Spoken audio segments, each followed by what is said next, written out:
नमस्कार दोस्तों। आज से 2 दिन पहले यानी कि 24 जून 2025 को दिल्ली के उपराज्यपाल श्री विनय सक्सेना जी द्वारा ये प्रेस नोट तमाम मीडिया के चैनल्स को और अखबारों को दी गई, ये कहते हुए कि जो कॉम्पिटेंट अथॉरिटी है उन्होंने एक मामले में दिल्ली के पूर्व 2 हेल्थ मिनिस्टर्स, जिनमें से एक मैं हूं और एक सत्येंद्र जैन साहब है, उनके खिलाफ इन्वेस्टिगेशन करने की इजाज़त दे दी। और ये बड़े जोरों शोरों से उनके प्रेस नोट के बाद 25 तारीख के अखबारों में छपा।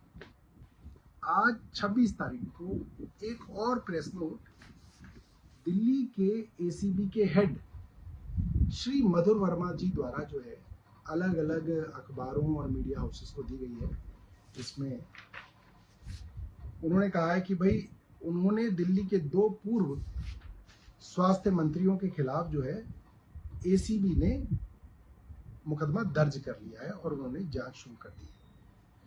उस जांच में किन अफसरों पर मुकदमा है वो कोई नहीं है, किन लोगों पर मुकदमा है वो कोई नहीं है, मगर हाँ 2 मंत्रियों के नाम उस मुकदमे में लिख दिए गए हैं। मजेदार बात यह है कि इन दोनों मामलों में, इन दोनों ही प्रेस नोट्स में ये लिखा गया है कि ये अस्पतालों के जो प्रोजेक्ट्स थे, करीब 24 अस्पतालों से संबंधित प्रोजेक्ट थे, ये 2018-19 में सैंक्शन किए गए, 2018-19 में। और एक हॉस्पिटल प्रोजेक्ट जो कि 7 आईसीयू हॉस्पिटल से संबंधित था कोरोना के समय में, 2021 में वो सैंक्शन किया गया। अब मैं तो मार्च 2023 में मंत्री बना हूं। अब आप सोचिए कि वो हॉस्पिटल प्रोजेक्ट्स जो 2018-19 में और फिर 2021 में सैंक्शन हुए हैं, उसमें मेरे को आप कैसे नामजद कर सकते हैं? ये एक मजाक का विषय पूरी की पूरी एसीबी, पूरी की पूरी दिल्ली की भारतीय जनता पार्टी सरकार और एलजी साहब ने बना दिया है। दूसरा एक और पॉइंट जो है, जो एलजी साहब ने भी अपने प्रेस रिलीज में लिखा और आज जो प्रेस रिलीज आई है मधुर वर्मा जी की, उसमें लिखा गया है कि साहब एक हॉस्पिटल इंफॉर्मेशन मैनेजमेंट सिस्टम बनना था, जिसकी अनाउंसमेंट 2016-17 में दिल्ली की सरकार ने की और वो भी नहीं बना।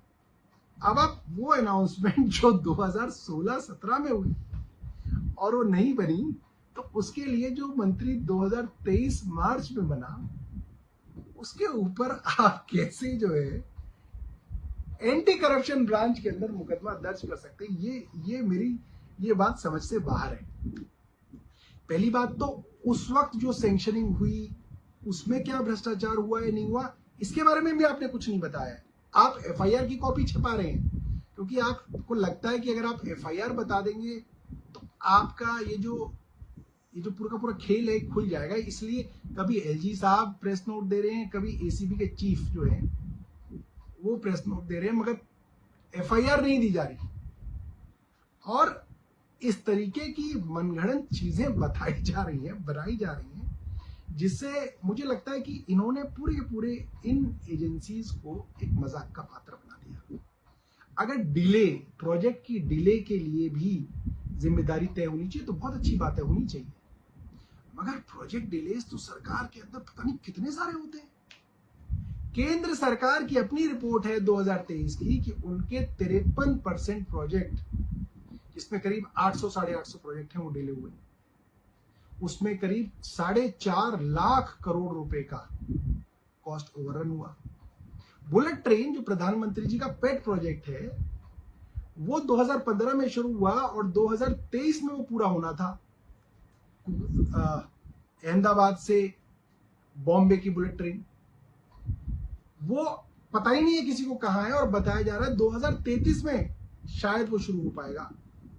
मतलब 10 साल की डिले है और प्रोजेक्ट कॉस्ट भी उसकी वजह से 90 से 100% तक बढ़ेगा। तो क्या आप प्रधानमंत्री या उनके मंत्रियों के खिलाफ मुकदमा दर्ज करा लेंगे? केंद्र सरकार के इतने प्रोजेक्ट डिले होते हैं, क्या आप उनके खिलाफ, मंत्रियों के खिलाफ मुकदमा दर्ज करते हैं करप्शन के? ये क्या मजाक है? और ये कब तक ये जो है इन झूठी खबरों से जो है आप कोशिश करेंगे कि आप दुनिया को बरगला सकते हैं। मुझे वकीलों ने कहा था कि देखिए आप इस केसेस में मत बोलिए, क्योंकि अगर आप कुछ बोलते हैं तो वो आपकी एक डिफेंस है जो बाहर हो जाती है। आपको अपनी डिफेंस जो है कोर्ट में इस्तेमाल करनी चाहिए। मगर मेरा मानना है कि एक जज साहब तो वो हैं जो कोर्ट में बैठेंगे, एक जज है जो हमारी जनता है।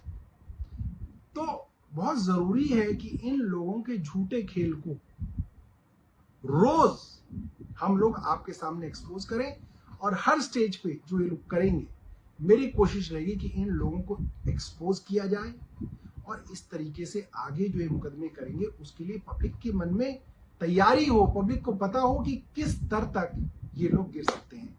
बहरहाल ये वीडियो जो है मैं एलजी साहब को भी भेज रहा हूं, और मैं आशा करता हूं कि वो इसका जवाब देंगे। धन्यवाद। जय हिंद।